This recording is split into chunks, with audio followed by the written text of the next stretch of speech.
Hey, what's going on YouTube? Today's video is going to be about what team you should start out with when you're first beginning Dungeon Boss. But before that, I wanted to introduce this website to you guys. It's definitely the best source of information that you can find about the game. It's really handy. Dungeonboss.fandom.com. I'll put the link in the description as well. But essentially, what this site does is it shows all heroes, all abilities, all traits, stuff like that. It pretty much has everything in here. You just need to go in there and find it. Um, and it's definitely, I don't know if there's a dungeon boss, late game dungeon boss player that doesn't use this, but it pretty much has everything. From champions or heroes themselves to like who that hero um, synergizes with, and kind of other counters and skins, stuff like that. So it's a really cool site, and it shows you a ton of information about the heroes and the different types of things you can build off of.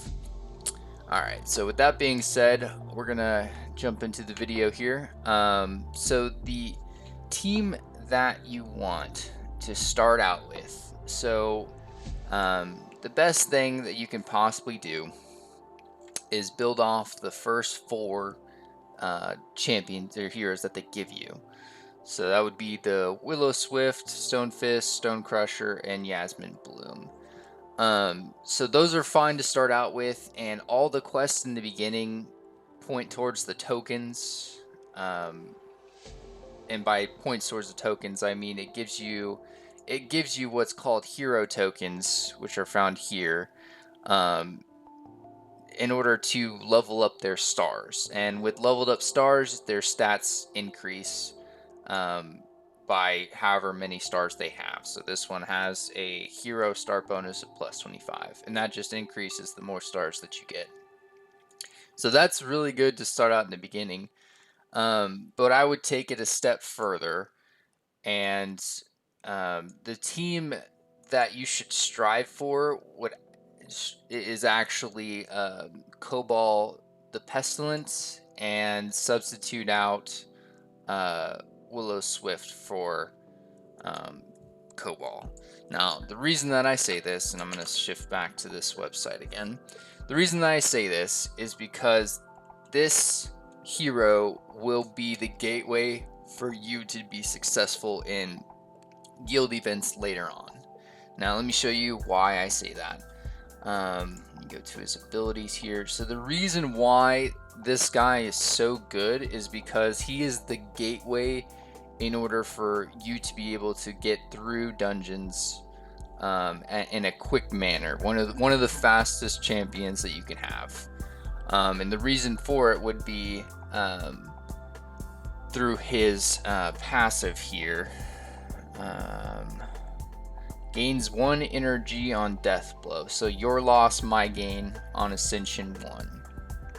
So the reason why this is so strong is because each death blow that he does with his abilities gives you, gives him 1 energy towards his abilities. So essentially, if you kill 3 enemies, you get plus 3 energy. And what that does is it goes towards his other abilities. So if he does Pandemic Swarm, which hits all enemies, and he kills 3, and it takes, let's say he kills 5. It takes 5 turns for this ability to come back. And he kills 5. He gets 5 energy back, which is essentially, in this way, turns. And what happens is the next section you go into the dungeon, he's able to use this again. And if you have it auto battling with using special abilities, he'll use this ability once again and kill more.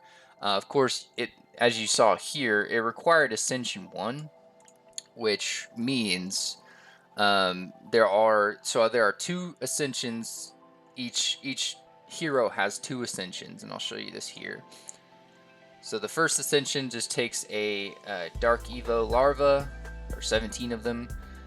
Dark Evo, which is an upgrade version of these. I think it's 10 of these to make one of these.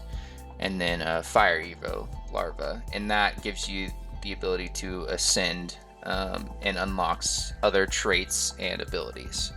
So requiring Ascension 1 also unlocks this ability, which is another ability that hits all targets. So even if you don't have a total of 5 enemies that you kill, which the earlier dungeons, you know, they just have less. There's usually like maybe 3 to 4 or 2 to 3, something like that. So maybe you don't have enough to get to 5. Well, that's the beauty of this hero, is that he has 2. Well, he has 3 total, but let's not get. I'm not gonna get ahead of myself. He has 2 abilities that hits at Ascension 1. 2 abilities that hits all enemies. So first round, let's say you kill 3, so you get 3 energy back. You still have this ability that gets unlocked because of the plus energy, and then this ability is able to be used next. And if you kill 2 to 3 there, then this ability comes back, and this, you know, it's so they build off each other, so on and so forth, right? So each ability is going to be up at all times, and that way, if you one shot all the dungeon levels that there are, then it's just the quicker you go through them. And what you want to do is you want to place him in front of all the others. So that's why I wanted to get rid of Willow here. It kind of it it's fine to have her, but what happens is whenever you put a fast hero, which I think this shows. So these numbers here kind of showed the speed. There's 3 speeds of each champion in the game. So 1 is the fastest, 2 is kind of normal, and then 4 slow. It says it right here. So basically what would happen if you put Willow anywhere in here, um, she will go first regardless of the ordering. But if you were to put Kobal in this in the first slot instead of Willow, he is a normal speed. So therefore, whichever one you put first, so these two are both normal. Whichever one you put first goes first. So you want to put Kobal at the very front. So you want to pick him first whenever you're going into the dungeon. That way he'll attack first, and he one-shots everything, gets his energy back, so no others have to attack. If Willow were in front, she would attack first, and that would just slow you down. Sure, she would kill something, but that would, 1, take away energy from Kobal, and 2, it would be, you'd have to wait for her animation to go off, and that's just more time spent. So you want essentially you want Kobal to be the only one that attacks each round of the dungeon, and that's you know, it'll take you a little bit to get there, but that's the ultimate goal. So how this benefits you in dungeons, or excuse me, in events, is that majority of the events are based off of how many dungeons you can clear. They're based off event dungeons, and I'll cover this more in detail, but essentially the faster you do dungeons, the more event points you can get, which is more points you can get for your guild to get them ranked, and also more points you can get for yourself in the event shop. Some of this doesn't make sense to a lot of you, or maybe it does. Either way, I will cover guild stuff more specifically in a different video, but I'm just kind of showing you how it all ties in. So that's why Kobal is super important to get. You know, early on, he's actually available. Right now, for example, if you go into here and you don't quite have him yet, I'll wait for the screen to come back. If you go into here and you don't quite have him yet, you can actually click on his photo here, and it'll show the dungeons specifically that have his token. And you can just, and obviously these come back daily, or for those of you that don't know, it comes back daily. So you can do it once a day, and then wait. Next day you can just do it again until you get 10. He's finally unlocked. And then you can go from there. More dungeons that you unlock, the more you'll have available. So 3 isn't all that he has available. I'll switch back to the website again.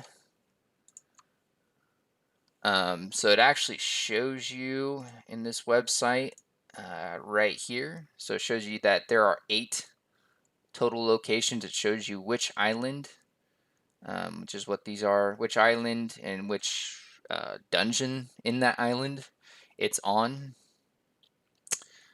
So that another another thing this site comes in handy with. Um, so yeah, basically you're trying to build up Kobal as much as possible. Make him your strongest as far as attack. Make him your strongest champion, and you will find success even going into late game. Late game, there are other obviously team comps that are just as fast, but for right now, in the very beginning or even mid game, Cobalt is the probably just the cheapest and easiest to get. That being said, he's not the worst to get. He is still one of the fastest to use um, in the game as far as clearing dungeons. So he may be bronze, but don't sleep on him. He can give you a lot of success in things to come, or just dungeon clearing in general. So I don't know if I've actually listed the lineup. I know I've said Willow out. So what I would say, the official lineup, I would say you would want Cobalt in front. You would want Yasmin for her passive healing or just being able to keep Cobalt alive. Because if you don't have Cobalt alive, then the dungeon won't go as fast. So that's what she's there for. Stonefist to if you get into a boss fight, usually you can't one shot them all the time. He's there to just take the impact. And then Stonecrusher, you can substitute out for whomever. So you can use the synergy section here in the website to kind of like pick and choose who you want. So I know Pontifex Mortis synergizes well. And you see Lorelei here too. So both of these are legendaries, so it's kind of tough there. So you can just kind of take it however you want. You can just look at the different synergies that there are, and if there's easier champions to obtain, you can kind of see how they synergize off of it to make it better. Make Cobalt do more damage essentially. So Stonecrusher can be substituted out for anyone in my opinion. He's good in the beginning, and you might as well use him because they're feeding you free tokens to increase his stars in the very beginning. But he can be switched out in my opinion. I mean, all these can, but in the very beginning, I would say these two are pretty necessary. Stonefist and Yasmin Bloom are pretty. Um, they're good to have just to again absorb damage and heal, and then Stonecrusher is just additional damage. But in theory, if Cobalt is strong enough, he shouldn't be needed. So you can do just another support hero or something that increases damage. So. That's all I wanted to cover in this video. I apologize if I was rambling, but that overall is probably the best team you can have in the very beginning as far as progression. And Cobalt, like I said, goes into the late game, so definitely focus on him. Get him ascended as quickly as possible. I would save your evos for him specifically because he will carry you through early, mid, and even late game um, events to come. So, all right, that's all I wanted to say. I hope you enjoyed the video. Leave a comment, like, subscribe if you want to follow my content further. And everyone have a great day. Thank you. Bye bye.